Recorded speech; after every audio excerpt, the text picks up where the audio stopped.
เห็นมะมีทำงานเหนื่อยๆป๊าป๊าก็เลยให้มาถามว่าอยากกินปิ้งย่างหรือว่าชาบูดีน่ารักมากเลยอ่ะขอกินทั้ง2 อย่างเลยได้ไหมได้สิงั้นไปเอาผักที่สวนมาด้วยนะจะได้กินผักในสวนด้วยโอเคเลยจัดไป เดี๋ยวลูกสาวคนนี้จัดให้น่ารักที่สุด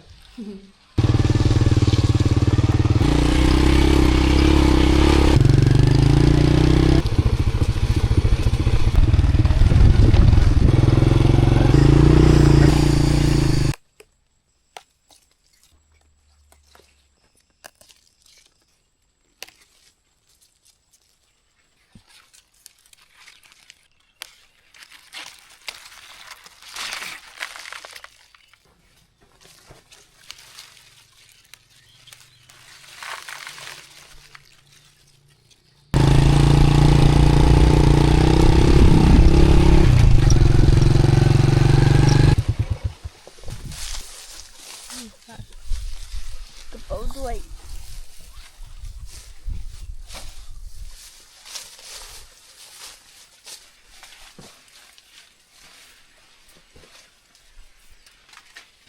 โอเคยื่นไม้ป๋าโอ้มีทั้ง2 ลูกโอเค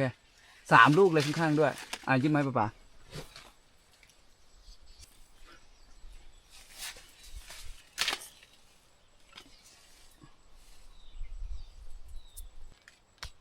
เฮ้ยมีอีกไหมเก็บไว้ให้หมดเลยพอแล้ว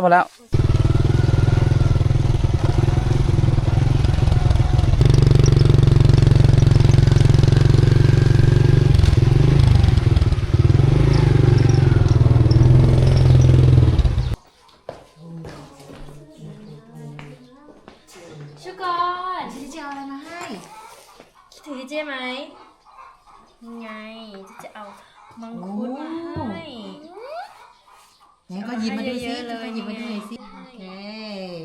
ชอบไหมชอบมังคุดไหมโอ้ซื้อเก็บได้เยอะเลยก็เต็งจะให้มีมาให้ขอบคุณค่ะโอ้ลูกสวยมากเลยมีอีกโอ้โหมีเยอะเลยดูสิว้าวชอบไหมหมดตัวแล้วมีแค่นี้ไหมโอ้โหแต่หนู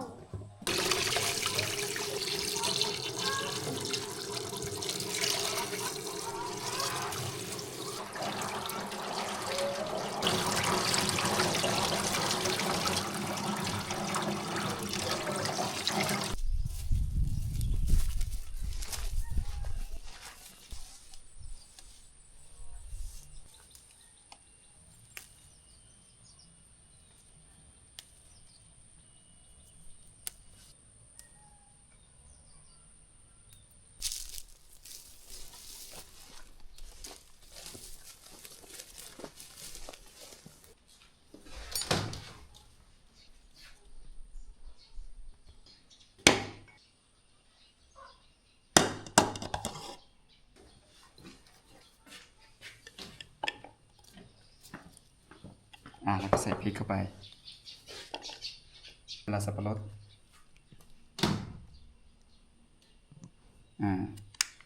แล้วก็อันนี้เอาช้อนมาตัดนี้ใส่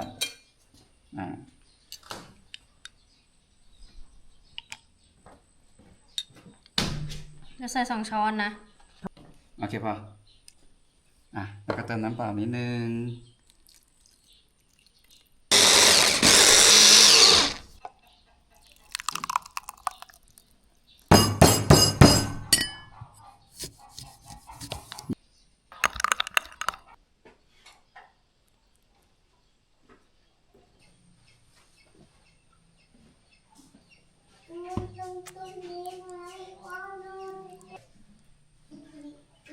ก่อนมาเร็ว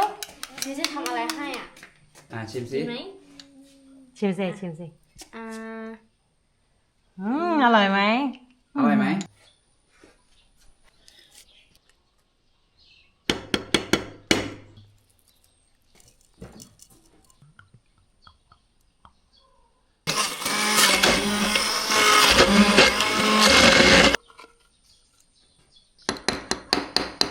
ให้ชิมอร่อยไหมอร่อยเฮ้ยชอบอร่อยนี่เสร็จไหม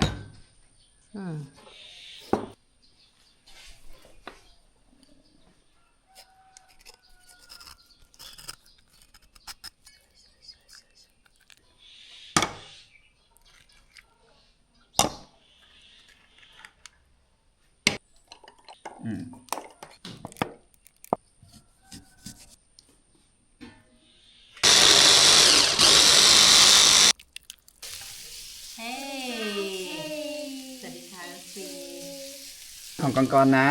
ป๊าป๊าเอากุ้งให้นะ ขอบคุณค่ะ โอเคเรียกเอาวุ้นเส้นไหม อาจารย์ต้องกดได้ใช่ไหม มา โอเค โอเค ได้เดี๋ยวเหนียว มาดิยกถ้วยขึ้นมาโอเค นั่นเอง เรียกเอาวุ้นเส้นนะ ว้าว แล้วก็เอาเนื้อด้วยลูกบิ๊กกินปิ้งย่างก่อนนะ ขอผักด้วย โอเค ออตพุดเหรอเอาบีมันก็จะออตพุด ผูกเหรอ เอา เอา ตะ ตะ ปู ผูก ใช่ไหม ให้ก่อนๆนะ โอเค โอเค โอเค อืม โอเค ให้มีป้องกุ้งให้ก่อนกินกุ้งก่อน เอาวุ้นเส้นนะ ค่ะ วุ้นเส้น เอาผักเนาะ อืม โอเค แล้วก็เนื้อนะ เนื้อ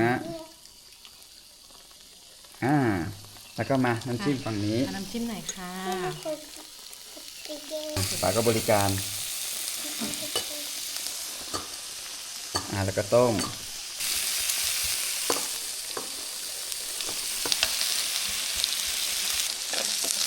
เอาตรงนี้ปลาหมึกได้แล้วใครเอา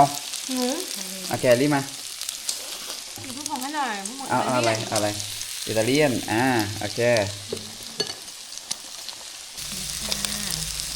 โอเค มา เอาปลาหมึกด้วย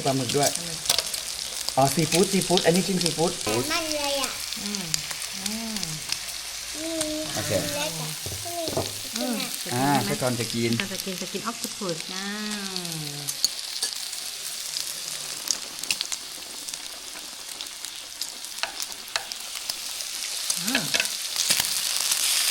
เอาเนื้อได้แล้วใครเอา หนู โอเค ถ้าขอพริกผงหม่าล่าหน่อย โอเคพริกผงหม่าล่านะ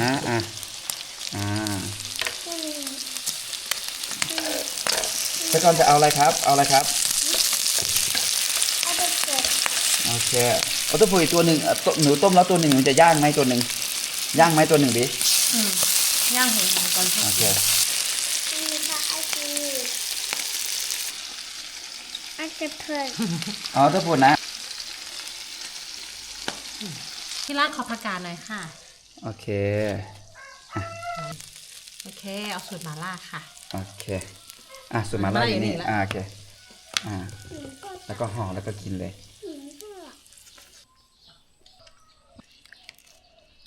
มันก็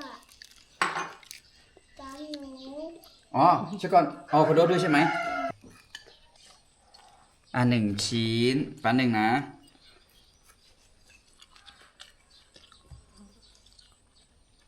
โอเค2 ชิ้น